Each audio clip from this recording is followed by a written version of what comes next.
கோவை சரவணபீடம் உங்களை அன்போடு வரவேற்கிறது. துல்லிய ஜாதகம் மற்றும் ஆன்மீக குறிப்புகளை அறிய நமது யூடியூப் சேனலை சப்ஸ்கிரைப் செய்யுங்கள். வணக்கம். இணையாண்ட குருநாதன் பொற்பாதம் போற்றி இந்த ஜோதிட கலையை எனக்கு கற்றுக் கொடுத்த குருமார்களின் பாதம் தொட்டு உங்களையெல்லாம் சரவணபீடம் யூடியூப் சேனல் மூலம் சந்திப்பதிலே மற்றற்ற மகிழ்ச்சி. இது சரவணபீடம் ஆன்மீக ஜோதிட ஆராய்ச்சி மையம், கோவை. அன்பர்களே, இந்த பதிவிலே மகர லக்னம் மகர ராசியில் பிறந்தவர்களுக்கு 9 கிரகங்களின் தசாபுத்திகள் என்ன பலன் செய்யும் என்பதை பற்றிய பதிவு இது.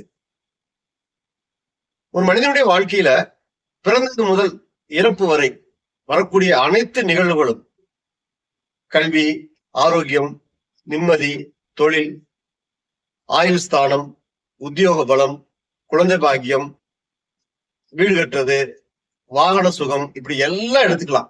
எதை வேணா எடுத்துக்கங்க. ஒரு மனிதனுடைய வாழ்க்கையில் நடக்கிற ஒவ்வொரு சம்பவத்துக்கும் அவனுடைய வாழ்க்கையில் பிறந்தது முதல் கடைசி வரைக்கும் வரக்கூடிய தசா புத்திகள் தான் அதுக்கு முழுக்க முழுக்க காரணம். தசா புத்திகளின் அடிப்படையில தான் அவனுடைய வாழ்க்கையில நன்மை தீமைகளும் நல்லது கெட்டதுகளும் மாறி மாறி வருது. அப்போ ஒவ்வொரு லக்ன ராசிக்கும் ஒவ்வொரு கிரகத்துடைய தசா புத்தி என்ன செய்யும் என்பதை பற்றி தெரிஞ்சுட்டாதான் அந்த காலங்களில் நாம வாழ்க்கையை நாம சரியா கொண்டு போக முடியும். அதற்கான பதிவு இது. எனவே ஸ்கிப் பண்ணாம பாருங்க. அப்பதான் உங்களுக்கு நான் சொல்ற விஷயங்கள் தெளிவா புரியும். இந்த சேனலை சப்ஸ்கிரைப் பண்ணாம தான் ஒரு முறை சப்ஸ்கிரைப் பண்ணிக்கோங்க. அப்படியே பக்கத்துல ஒரு பெல் சிம்பல் வரும், அதை பிரஸ் பண்ணிக்கோங்க. அடுத்தடுத்து எங்கள் பதிவுகள் உங்களுக்கு கிடைப்பதற்கு வசதியாக இருக்கும். பிடிச்சிருந்தா ஒரு லைக் பண்ணுங்க, ஒரு ஷேர் பண்ணுங்க, ஒரு கமெண்ட் பண்ணுங்க. மகர லக்னம், இது கால புருஷனுடைய 10வது லக்னம், சனியுடைய ஆதிக்கம் பெற்ற வீடு. சனி பகவான் இந்த லக்ன ராசிக்கு அதிபதி. இப்ப மகரத்தில் பிறந்தவர்கள் பொதுவாகவே நல்ல உழைப்பாளி. வாழ்க்கையில உழைப்பு ஒண்ணுதான் அவங்களுக்கு ரொம்ப முக்கியமான ஒரு விஷயம். மற்றதெல்லாம் அப்புறம்தான்.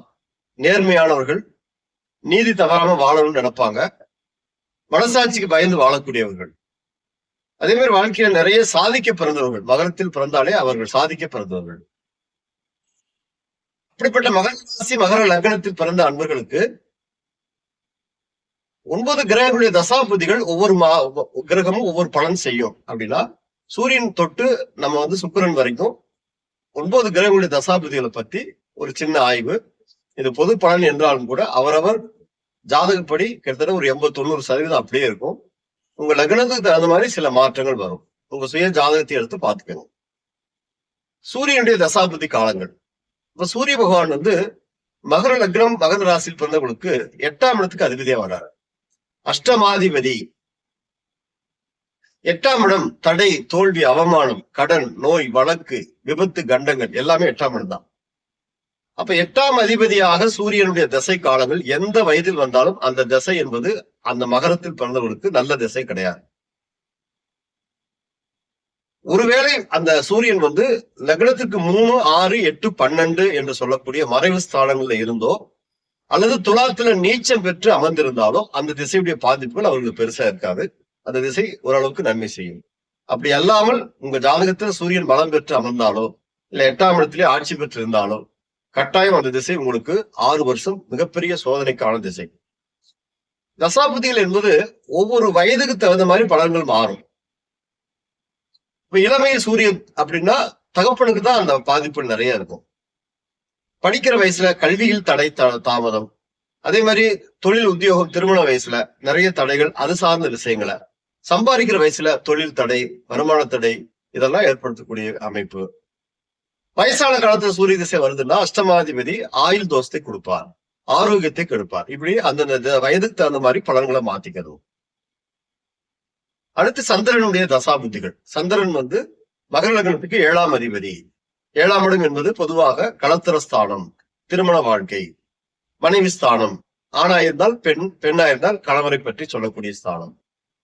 அப்ப இல்லற வாழ்க்கையை பத்தி, அந்த கணவன் மனைவியுடைய திருமண வாழ்க்கையை பத்தி சொல்லக்கூடிய 7ஆம் இடம்ங்கிறதுனால சந்திரன் மகர லக்னத்துக்கு நல்ல மனைவி, நல்ல கணவரை தரக்கூடிய ஒரு கிரகம்.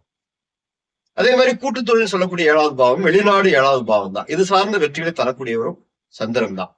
இப்ப சந்திரன் 7ஆம் இடத்துக்கு அதிபதியா வரும்போது மகரத்திற்கு அவர் மாரகாதிபதியாகவும் ஆயிடுறாரு. மாரகாதிபதி என்பவர் மரணத்தை தரக்கூடியவர், ஆயுள் தோஷத்தை தரக்கூடியவர் அப்படின்னு ஆயிடுறாரு.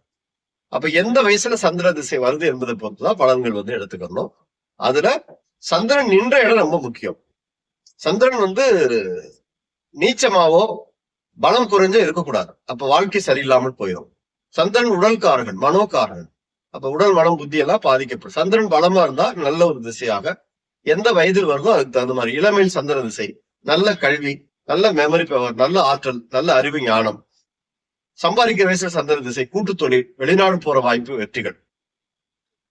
வயது கடைசி காலத்துல சந்திர திசை மாரக திசையாக ஆயுள் ஆரோக்கியத்தை கெடுக்கிற திசையாக இருக்கும். பொதுவா மாரக சந்திரன் பாவிங்கிறதுனால கொஞ்சம் மறைவு ஸ்தானங்கள் இருந்தால் இன்னும் வெற்றி நிறைய கொடுப்பாரு. அந்த சுய ஜாதகத்துக்கு தகுந்த மாதிரி உங்க லக்னத்துக்கு தகுந்த மாதிரி பாத்துக்கோங்க. அடுத்து செவ்வாய் திசை. செவ்வாய் மகர லக்னத்துக்கு 4-11 கூடையவர். 4ஆம் இடம் என்பது சுகஸ்தானம், வெற்றி ஸ்தானம், இடம், நிலம், வீடு, வாகனம், ஆரோக்கியம், தாயார் ஸ்தானம் என்று சொல்லக்கூடிய இடம் 4ஆம் இடம். 11ஆம் இடம் லாபஸ்தானம், வெற்றி ஸ்தானம். அப்ப செவ்வாய் மகர லக்னத்துக்கு ஒரு யோகாதிபதி அப்படின்னு எடுத்துட்டாலும் கூட அவர் பாதகாதிபதியா மாறிடுறாரு. ஏன்னா மகரம் சர லக்னம், சரத்திற்கு 11ஆம் இடம் பாதகஸ்தானம் போது செவ்வாய் தான் பாதகாதிபதியா வர்றாரு. அப்ப பாதகாதிபதி அப்படிங்கிற அந்த கிரகம் வர்றதுனால இந்த செவ்வாய் திசை என்பது 7 வருஷம் நல்ல திசை கிடையாது. சில யோகங்களை செய்யற மாதிரி செஞ்சாலும் கூட அந்த திசை பாதகத்தை செய்து திசை ஆரம்ப காலத்துல நிறைய சோதனைகளை தந்து பிற்பகுதியில பலனை கொடுக்குது. நிறைய பேருக்கு செவ்வாய் திசை மகர லக்னத்துக்கு சரியில்லாமல் போகுது. அப்ப செவ்வாய் தன் மறைவு ஸ்தானங்கள்ல பலம் குறைஞ்ச வீடுகள்ல கடகத்தில் நீச்ச வீட்டுல இருந்து செவ்வாய் திசை நடத்தினா செவ்வாய் திசை பாதிப்புகள் இருக்காது.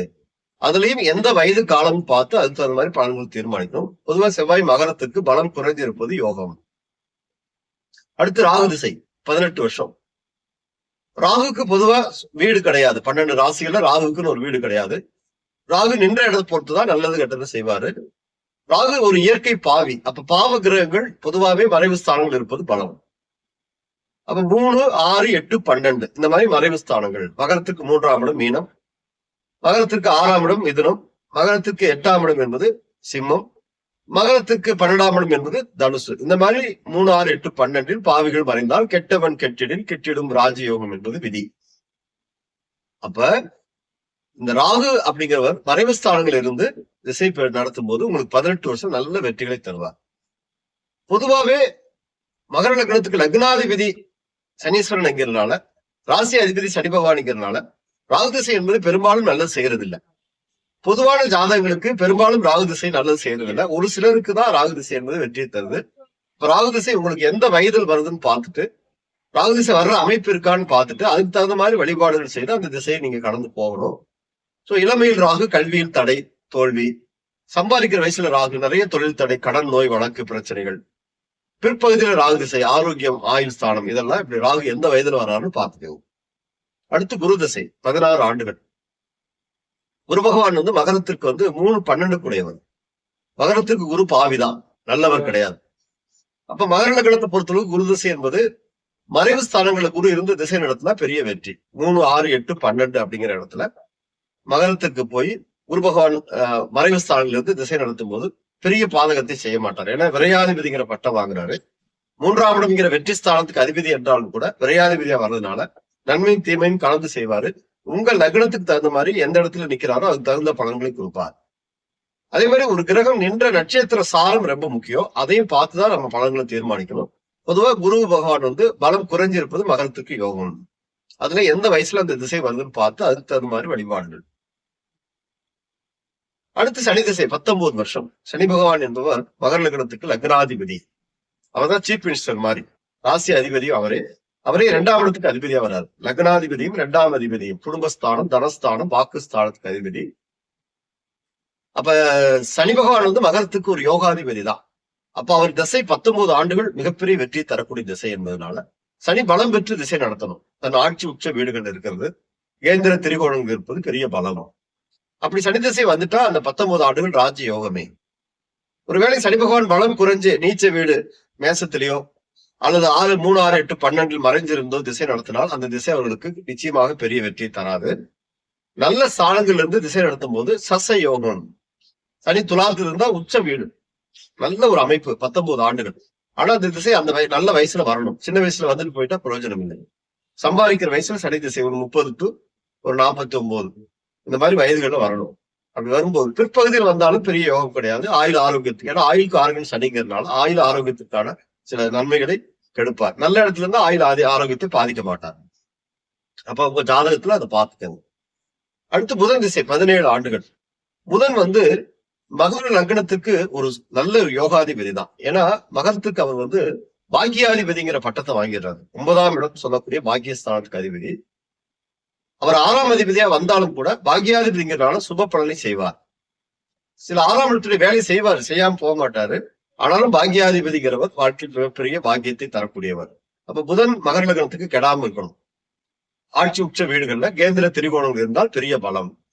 ஒருவேளை புதன் நீச்சமாக மீனத்துல போய் புதன் நீச்சமா இருந்தாலும் சரி, 3, 6, 8, 12 மறைவு ஸ்தானங்கள் இருந்தாலும் சரி, பெரிய வெற்றிகளை எதிர்பார்க்க முடியாது. பொதுவான புதன் திசை என்பது பெரும்பாலான ஜாதகங்களுக்கு நன்மை செய்வதில்லை. காரணம், புதன் காலபுருஷனுக்கு 6ஆம் அதிபதி. அப்படி இருக்கும்போது அந்த காலபுருஷ தத்துவப்படி கடன் நோய் வழக்குங்கிற விஷயத்த கொடுக்காம போறதில்லை புதன் திசை. கவனமாக உங்க சுய ஜாதகத்தை பார்த்து நின்ற இடங்களுக்கு தகுந்த மாதிரி, நின்ற நட்சத்திரங்களுக்கு தகுந்த மாதிரி பரிகாரங்கள் பலன்களை செய்து வெற்றிகளை அடையலாம். அடுத்து கேது திசை. கேது திசை என்பது 7 ஆண்டுகள் நடக்கூடிய திசை. பெரிய வெற்றிகளை தராத கிரகம் கேது. கேது போல் கெடுப்பார் இல்லை என்பது பழமொழி. அப்ப கேது பகவான் வந்து ஒரு ஜாதகத்துல உங்க லக்னத்துக்கு 3, 6, 8, 12 மறைவு ஸ்தானங்கள் இருந்தா பெரிய வெற்றி. அப்ப இங்க மகரம் பார்க்கும்போது 3ஆம் இடம் மீனத்துல இருக்கிறது, 6ஆம் இடம் சொல்லக்கூடிய மிதுனத்தில் இருக்கிறது, 8ஆம் இடம் சொல்லக்கூடிய சிம்மத்தில் இருக்கிறது, 12ஆம் இடம் சொல்லக்கூடிய தனுசுல இருக்கிறது. கேது பகவான் இந்த மாதிரி இருந்து திசையில வந்து 7 ஆண்டுகள் உங்களுக்கு பாதிப்பில்லாத திசையாக ஒரு நல்ல திசையாக இருக்கும். அதெல்லாம் கேது வந்து பலம் பெற்று இருந்தால் மிகப்பெரிய தோல்வியை கொடுப்பாரு. கடன் நோய் வழக்கு, ஆயுள் ஆரோக்கியத்தை பாதிக்கும் திசையா இருக்கும். உங்களுக்கு எந்த வயதுல அந்த திசை வருதுன்னு பார்த்து அதுக்கு தகுந்த மாதிரி வழிபாடுகள் செய்யுங்க. அடுத்து சுக்கிர திசை 20 ஆண்டுகள். மகர லக்னம் மகர ராசியில் பிறந்தவர்களுக்கு சுக்கிரன் ஒருவனே யோகாதிபதி. மிகப்பெரிய வெற்றியை தரக்கூடியவர். பூர்வ புண்ணியாதிபதி 5 கூடையவர். பூர்வ ஜென்ம பலம், பூர்வீக சொத்துகள், முன்னோர்கள் ஆசீர்வாதம். அதே மாதிரி அவர் வந்து 10ஆம் இடத்துக்கு அதிபதி.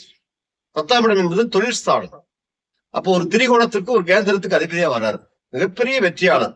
மகர லக்னத்துக்கு சுக்கிர திசை வருதுனாலே அவர் ராஜயோக திசை அப்படின்னு சொல்லிக்கலாம். அப்ப வந்து சுக்கிரன் பலம் பெற்று இருக்கணும். சுக்கிரன் தன் ஆட்சி உச்ச வீடுகள்ல கேந்திர திரிகோணங்கள் இருந்தால் மிகப்பெரிய வெற்றி. அப்ப சுக்கிர பகவான் திசை வரக்கூடிய வயதும் பார்க்கணும். சின்ன வயசுல வந்துட்டு போயிட்டா பிரயோஜனம் இல்லை. குட்டி சுக்கிரன், இளமை சுக்கிரன். சம்பாதிக்கிற வயசுல ஒரு 30 வயசு டு 50 வயசு வரைக்கும் ராஜ்ய யோக திசை. பிற்பகுதியில் வந்தாலும் கூட சுக்கிரன் யோகாதிபதி தான், நல்ல வெற்றிகளை தருவார். ஒருவேளை சுக்கிரன் பலம் குறைஞ்சு தன் நீச்ச வீடு 3, 6, 8, 12 மறைந்திருந்தால் அந்த திசை ஒரு பிரயோஜனம் இல்லாமல் போயிடும். உங்க ஜாதகத்தை ஆய்வு செய்து பார்த்து அந்த சுக்கிரன் பலமா இருந்தா நல்ல திசை. ஒருவேளை பலம் குறைஞ்சிருந்தா அதுக்கான வழிபாடுகள் செய்து சுக்கிரனை பலப்படுத்துங்க. இந்த மகரம் ராசி லக்னங்கள் பிறந்தவர்களுக்கு இந்த 9 கிரகங்களுடைய திசைகள் அப்படின்னு எடுத்துட்டா எல்லா திசைகள் வருமானம் வராது. ஒரு சில திசைகள் வராமல் போகும். சுக்கிர திசை கூட வராமல் போனாலும் போனதுதான். காரணம் என்ன அப்படின்னா, உங்க நட்சத்திரம் எதுவோ அந்த நட்சத்திர அடிப்படையில முதல் திசை தொடங்கி அடுத்தடுத்த திசைகள் வரும். இப்படி உதாரணத்துக்கு நீங்க சூரியனின் நட்சத்திரத்துல பிறந்திருக்கீங்க, கார்த்திகை, உத்திரம், உத்திராடம் அப்படின்னா முதல் சூரிய திசை வரும், 2வது சந்திர திசை, பிறகு செவ்வாய் திசை, பிறகு ராகு திசை, பிறகு குரு திசை, பிறகு சனி திசை, பிறகு புதன் திசை, பிறகு கேது திசை, கடைசி சுக்கிர திசை வரும். 120 ஆண்டுகள் உயிரோடு இருந்தா கடைசி சுக்கிர திசை வரும். இங்க வந்து ஆயுட்காலம் இப்போ சராசரி 60-70 தான். அப்படிங்கும்போது சுக்கிர திசை வரக்கூடிய வாய்ப்புகள் இல்லை. சிலருக்கு புதன் திசையே வராமல் போயிடும். சோ இந்த மாதிரி யோக திசைகள் மகர லக்னத்துக்கு வராமல் போறதுக்கு வாய்ப்புகள் இருக்கு. அப்ப உங்களுடைய நட்சத்திரத்தை பொறுத்து திசைகள் எப்படின்னு சொல்லி நீங்க பார்க்கணும். அப்ப எந்தெந்த திசைகள் உங்களுக்கு அமைப்புல இருக்கு, அந்த திசைகள் என்ன அமைப்புல உங்க ஜாதகத்துல இருக்கு, நல்லது கெட்டது செய்யக்கூடிய அமைப்பு எப்படி இருக்குன்னு பார்த்து அதுக்கு தகுந்த மாதிரி நல்ல இறை வழிபாடுகள், எளிமையான பரிகாரங்களை செய்து அந்த திசாபுத்தி காலங்கள்ல வாழ்க்கை மிகப்பெரிய வெற்றிகளை அடையலாம் என்று சொல்லி நான் வணங்கும் செந்தில் ஆண்டவனை பிரார்த்தனை செய்து உங்களிடமிருந்து விடைபெறுவது கோவை முருகன் அடிமை. நன்றி, வணக்கம்.